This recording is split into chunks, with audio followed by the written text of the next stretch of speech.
Bo día, señora secretaria Seral. Efectivamente, hoxe tratamos un tema debatido, non vou a decir 1000 veces nesta Cámara, pero sí varias veces, en reiteradas ocasións. Un tema importante e fundamental sobre como entendemos a educación. Si entendemos a educación como unha educación inclusiva, como unha educación para a igualdade, como unha educación para a coeducación, ou si entendemos a educación como unha educación que separa, como unha educación segregacionista. Dado que en reiteradas ocasións abordamos esta problemática dentro do ámbito educativo, que é onde eu considero e o noso grupo parlamentar que se debe abordar, e dadas as contestacións que sempre recibimos por parte da Consellería de Educación incapaz de implementar o principio de igualdade nas políticas educativas que establece, consideramos importante para esta Cámara escoitar o parecer da señora secretaria xeral de Igualdade como persoa representante de implementar as políticas de igualdade no ámbito da administración pública galega e, polo tanto, de implementar ese principio de transversalidade. Aínda que será de coñecemento, efectivamente, do secretario xeral da Consellería de Educación e da secretaria xeral de Igualdade, a orde na que os acontecementos a respecto dos colexios segregacionistas tiveron lugar en Galiza, eu sí que quixera facer un relato histórico que xa fixe no seu momento no pleno deste Parlamento, como no 2006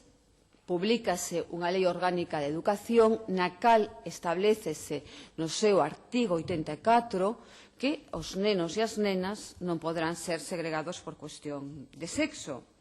de raza, de clase, de outras variables, pero en concreto o que nos acometemos é esta. Efectivamente, baseándose nesta norma de carácter orgánico, desenvólvese por parte da Xunta de Galiza un decreto no 2007 no cal se recolle claramente que non pode existir esa discriminación por razón de sexo. Posteriormente á publicación deste decreto, na orde que desenvolve despois as normas para a aplicación do réximen de concertos educativos do 9 de xaneiro, os colexios que segregan os nenos e as nenas pois non teñen acceso a a posibilidade dos concertos educativos. Posteriormente, o Goberno galego, logo de ganar as eleccións o Partido Popular, decide modificar esa orde e sacar outra orde o 31 de agosto de 2009 na cal se modifica anterior e efectivamente volvense estes concertos aos colexios que segregan. Posteriormente, e logo de varios debates nesta Cámara, porque nos consideramos, dentro do Bloque Nacionalista Galego, que é un tema fundamental,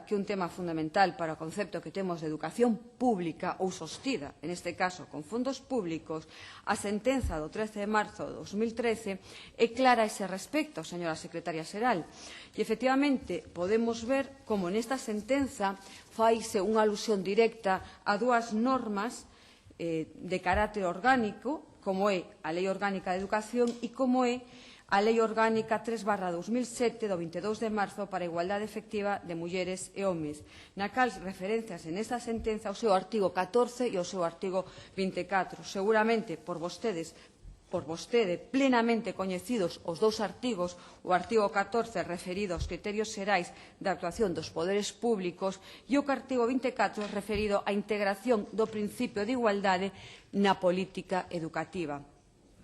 onde, efectivamente, desenvólvense aqueles criterios baixo os cales administracións educativas deben garantir a igualdade de dereito á educación de homes e mulleres a través da integración activa dos obxectivos e das actuacións educativas do principio de igualdade de trato, evitando que por comportamentos sexistas ou por estereotipos sociais e asociados se produzan desigualdades entre homes e mulleres. Non darei lectura a todo o artigo, dado que é bastante extenso e iso ocuparía todo o tempo desta intervención. Polo tanto, a situación na que nos atopamos é unha Consellería de Educación que non acata esta sentenza, logo de ter afirmado o seu propio conselleiro que efectivamente acataría a sentenza, pero de feito, neste momento a sentencia non é acatada. Un Partido Popular que votou en contra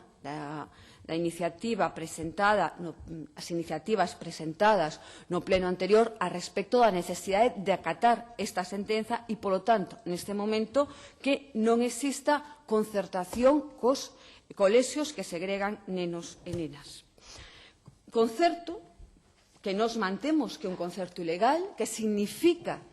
pois un gasto de millóns de euros que, como vemos, se sacan de outras partidas. Acabamos de ver este debate respecto aos comedores escolares e o vin no despacho a través da televisión, o sea, que sí que son coñecedora do debate que se acaba de dar, onde efectivamente hai un incremento das ratios, das tasas para os comedores escolares de moitas familias galegas que teñen moitas dificultades e, en cambio, moitas familias que non teñen dificultades e están asistindo a estes colexios ilegais, pois, efectivamente, teñen os seus concertos educativos. Entón, nós queremos que hoxe, señora secretaria xeral, conteste a estas preguntas, que son claras.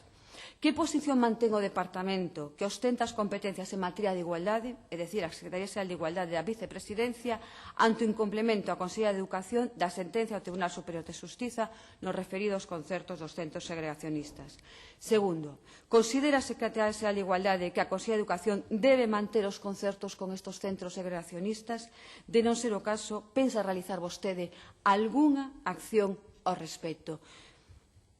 Agardo as súas respostas e algo que é de base e fundamental.